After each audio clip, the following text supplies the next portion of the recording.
Hey everybody, welcome back for another video. Today we're going to be talking about Manhattan, one of the 5 boroughs of New York City, and looking at some of this Renaissance revival architecture and some of the symbols on the facades of these structures, which may be pointing to a different history. So should be really interesting. So let's get into it. Now, the actual name Empire State, the state of New York, is referred to sometimes as the Empire State. And of course, we have the Empire State Building. But where did that name come from? It turns out that the precise origin of the nickname itself, the Empire State, is actually unknown. But I guess one of the oldest documented sources is a letter written by George Washington in 1785, which he expresses admiration to New York's strength during the American Revolution and deems the state the seat of the empire. So they're not even exactly sure where that name Empire State came from. So I find that really interesting.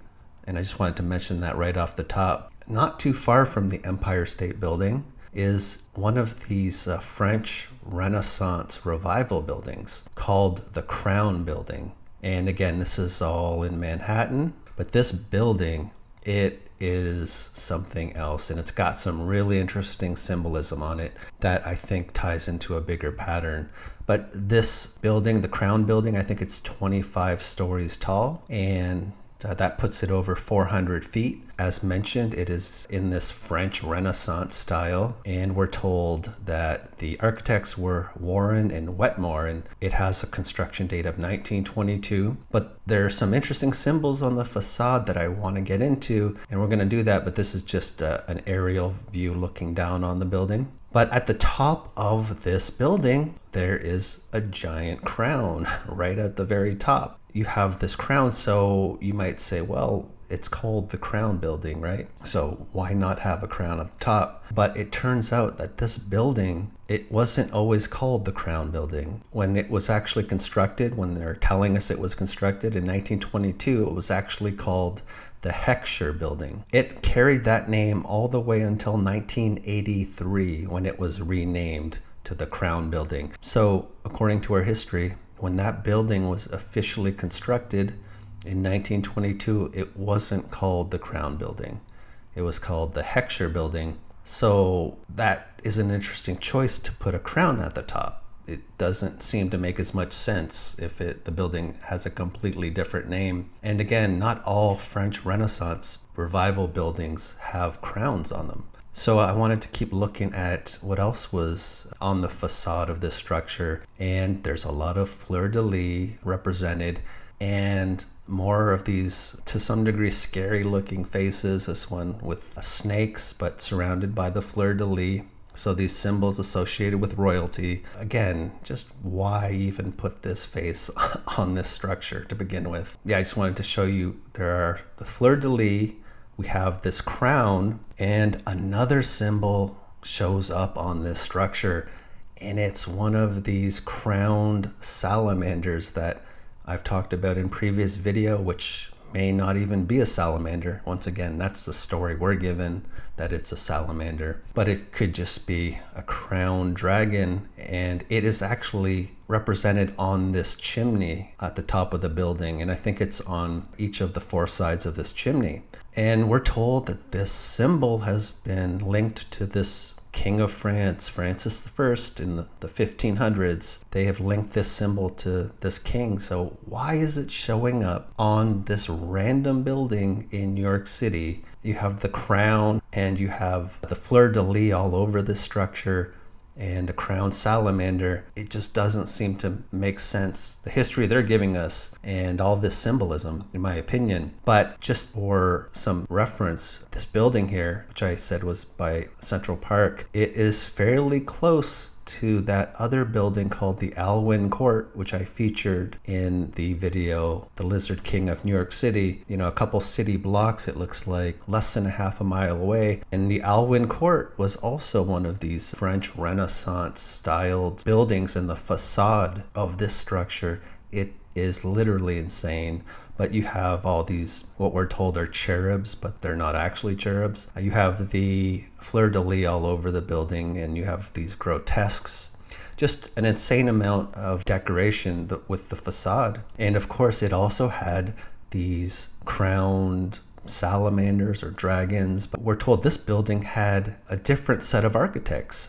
I think their names were Hardy and Short, but you're looking at different architects for these two buildings, and they're putting crowns and these quote salamanders on the buildings, and to some degree they're just like apartment buildings. So why are they doing all this? I think there's a different history associated with all this. And this is just another look at the Heckscher building, which is now called the Crown building. And you could see this crown salamander. And there's even some other salamanders without the crown that you can find on the facade. You'll also see like chevrons, and there's these diamonds all over the building. And I found an article just talking about that. The building is embellished not only with the crown salamander, but chevrons and diamond patterns. And that's relevant because when you look at that other French Renaissance building, the Alwyn Court, plenty of diamond patterns and chevrons. And again, I think they used terracotta, this architectural terracotta. The amount of design on this structure, it's unbelievable, the Alwyn Court. So I think there's way more to this story. So I was surprised to find the crown salamander on both these buildings. So this area by Central Park in Manhattan, it has a lot of the French Renaissance styled architecture with these royal symbols on them, including the fleur-de-lis, the crown salamander. So it makes me think maybe there's a different history associated with these structures. Going back to the Crown building, what we're told was there is this mansion, and there are photos showing potentially the demolition. Now again, could these be manipulated? They could be. I tend to think they are, but there's some other photos showing this mansion that we're told was there earlier. And I think this is the Cornelius Vanderbilt mansion, which was demolished in, I think, 1927 or 8, late 20s. But you look at this photo and you could see how potentially things have been manipulated, vanilla skies. And so it's hard to tell. Regardless of how old this Crown building is, in my opinion, absolutely giving us a false narrative for the facade, all these symbols. I think it points to something much different than what we're being given. But this building, the Crown building, also had, it was connected to the pneumatic tube mail system in New York. It was one of the buildings connected to that. And just speaking of French Renaissance styled architecture, in addition to the Crown building, there's another building called the Plaza, which is a hotel, and we're told it was built between 1905 and 1907. It was constructed, opened in 1907, but again, this French Renaissance style. Yeah, so a lot of these structures in this area, to give you some idea of how much design is on that Alwyn Court building. Just very interesting. And when you look up the architects for the Alwyn Court building, Hardy and Short, like, why did they want to construct in this style? And you find out that the architects, Hardy and Short, why they were inspired by the Renaissance era architecture from France and England, it isn't clear. So just a lot of unknowns for some very detailed, specific designs. So I think that is a false narrative that we're being given, in my opinion. But I just wanted to share that because, and this is Alwyn Court again, crowns all over the place, unusual faces. But I wanted to share the Crown building, and I think it points to this lost royal history that's different to the one we're being given. Again, all in my opinion, but I just wanted to share some of that with you guys. So that's about all I got for you for today. I do want to give a big shout out to my channel members. Thank you for all your help and support. It is greatly appreciated, as well as my patrons. Thank you all for all your help and support as well. It is also greatly appreciated as well. So, and with that being said, until next time, take care. Bye.